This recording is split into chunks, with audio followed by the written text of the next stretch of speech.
Hello everyone, welcome to this tutorial where I'm going to show you how you can use your DAW or digital audio workstation such as Ableton to control Midi Sandbox by using it as a MIDI input. And the way we're going to do that is by using a virtual MIDI driver which lets us route MIDI between programs. And on Mac we can use the IAC driver which comes already installed with Macs. But if you're using Windows, you'll have to install a third-party program, but there are free ones out there, and I'll leave links to a couple of them in the description below.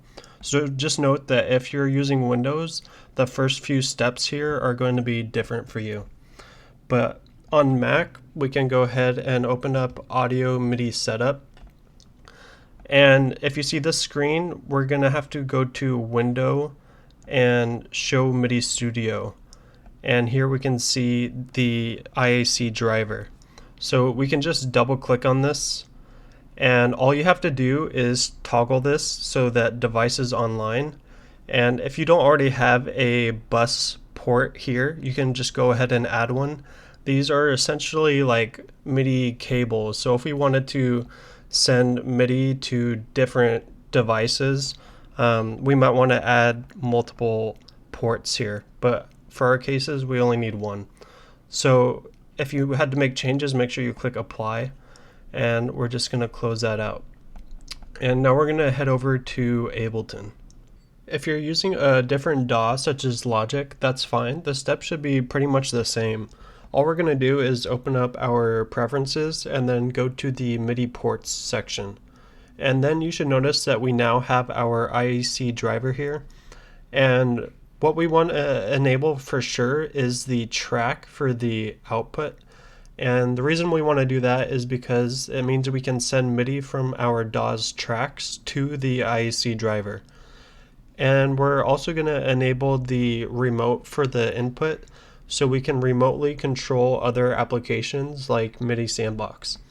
And I personally also enable a track for the IAC driver input because I want my DAW's tracks to be able to use the IAC driver for input. But you might not want to do this because sometimes you can get into a situation where you create a feedback loop. But personally, I have not encountered that yet. But I'll show you why I enable this in a second. So now we're just going to go ahead and close those preferences.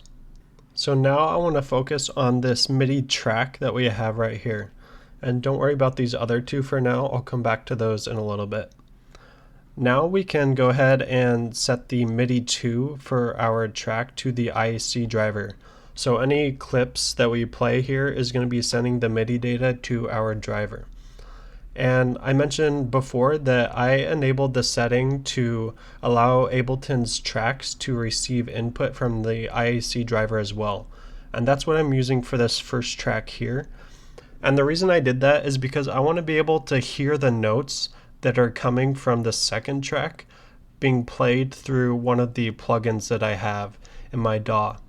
And the reason that I had to do it this way is because I don't think it's possible, or at least I don't know how, to send the MIDI both to the IAC driver and also a plugin in the same track. If you do know how to do that, you can comment below. I'd be interested to find that out. So now on to the MIDI Sandbox portion. All we have to do is open up our settings and then go to the global tab. And then now you can see we can select the IAC driver as our default MIDI input. So I'll just go ahead and collapse that. And now when I play this clip here, it's going to be sending the notes to the IAC driver. And we have both this track here with our piano plugin as well as MIDI Sandbox listening to the events on that driver.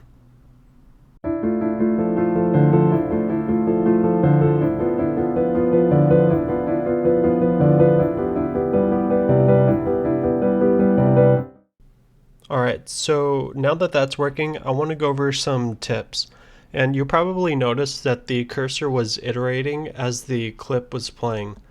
And the reason that that was happening was because in this widget settings, I went down and I enabled iterate cursor on input match. Basically what this means is that whenever the MIDI notes for the input for this widget match whatever the cursor is highlighting, then it will iterate to the next group of notes. The second thing that I wanted to mention was how to get the sustain effect on widgets like the piano and the tonnets, because you probably noticed that there were several notes being highlighted even though, say, there are only 2 notes that were underneath the cursor.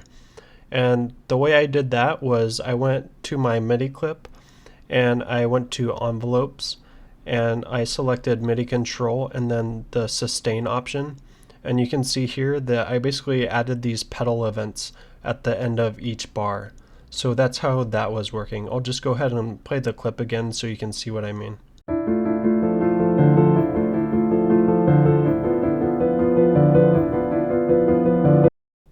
So I just have one last tip for you, and I just want to show you what's possible with MIDI Sandbox and using different inputs for different widgets. So I brought back these other 2 tracks here, and basically they have the same notes from the first track, except I basically split it into 2. So this one only has the treble notes, and this track only has the bass notes. And the reason I did that is because I now have this other MIDI Sandbox template that I set up here.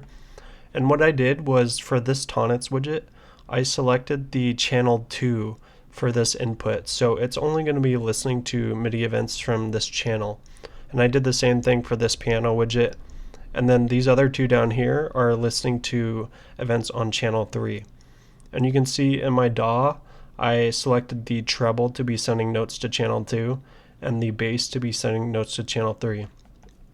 And then I still have this one, the treble plus bass track that's sending to channel 1, and I kept this because I still want the cursor here to iterate on input match, so this one is still going to be listening to channel 1 here.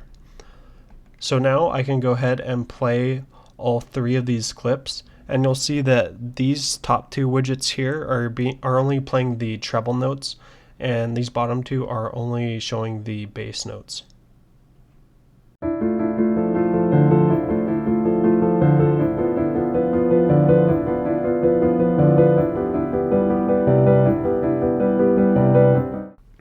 Alright, that's all I have for the tips, but if you're wondering where the sheet music came from, it's actually Outer Ripples by Nahre Soul. It's one of the warm-up exercises that she goes over in this video here, which I'll link in the description below.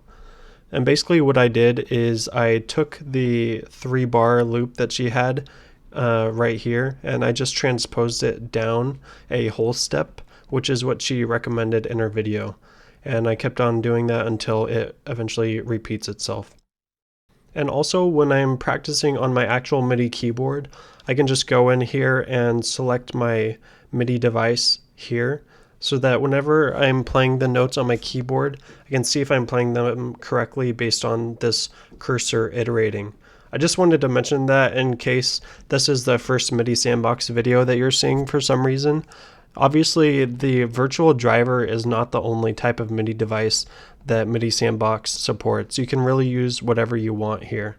I just wanted to show you what's possible with something like a virtual MIDI driver because it might be useful for different scenarios. For example, if you're someone that only has an acoustic piano, but you want to record maybe a tutorial or something, maybe you can program the notes into your DAW and then use it in connection with Midi Sandbox to maybe highlight some things in your video that you couldn't do otherwise with an acoustic piano.